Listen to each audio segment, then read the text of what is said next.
Et c'est le rapport qu'on attendait, celui qui aurait pu mettre tout le monde d'accord. Le rapport de l'IGPN sur le fameux dispositif de sécurité du 14 juillet au soir à Nice.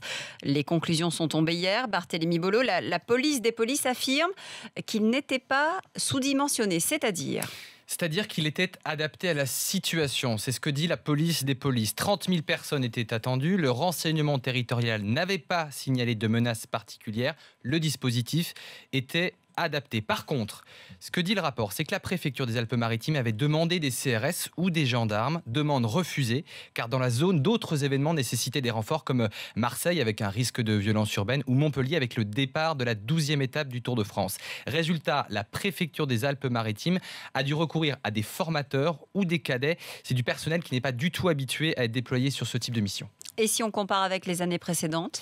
Là, c'est le premier point noir, parce qu'en fait, le nombre de policiers ou gendarmes mobilisés ce soir du 14 juillet était moins important pour le 14 juillet de cette année que pour les années précédentes, 64 en 2016, 104 en 2015 où la menace terroriste était élevée, 89 en 2014. Et sur le nombre de policiers effectivement présents, cette fois sur la promenade des Anglais, manifestement, la polémique n'est pas terminée.